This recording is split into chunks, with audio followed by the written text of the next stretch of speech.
ప్రతి మనిషి పాపం వెనకాల దేవుడు పశ్చాత్తాపం తెచ్చే అవకాశం ఉంటుంది. అవకాశాన్ని చేజార్చుకున్నటువంటి వ్యక్తుల్లో పరమ మూర్ఖుడు ఎవరో తెలుసా? కయ్యానండి. కయ్యాన్ని చూసినటువంటి పరిస్థితిని బట్టి మంచోడు కాదు చెడ్డోడని అర్పణల దగ్గర దేవుడు ఇష్టపడలేదు. అయినా కూడా కయ్యాన్ని కావాలనుకున్నాడండి.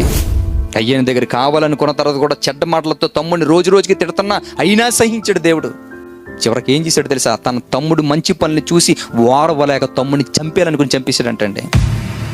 చంపేసినటువంటి పరిస్థితి పరలోకమందున్న దేవుడికి తెలిసిన తర్వాత కూడా కయ్యేను ఏమన్నాడు తెలుసా? కయ్యేను, మీ తమ్ముడు ఏబేలేడి అని అడుగుతున్నాడట. అడగడానికి గల కారణం ఏంటి తెలుసా? తప్పు అయిపోయింది ప్రభువా, మా తమ్ముడిని చంపేశాను, కాళ్ళ మీద పడతాడని అడిగాడు.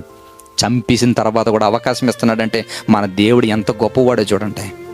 అంత కర్కశమైనటువంటి దుర్మార్గమైన హంతకుడు, నరహంతకుడు అని ఆ విషయం తెలిసినా కూడా కయ్యానికి ఇంకా చివరి అవకాశం ఇస్తున్నాడు.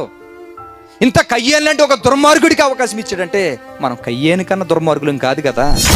మన బ్రతుకులు ఎందుకు మారతలేదండి? అంటే మార్పు విషయంలో కయ్యాని కన్నా దౌర్భాగ్యమైన పరిస్థితుల్లోకి వెళ్ళిపోయామా మనం?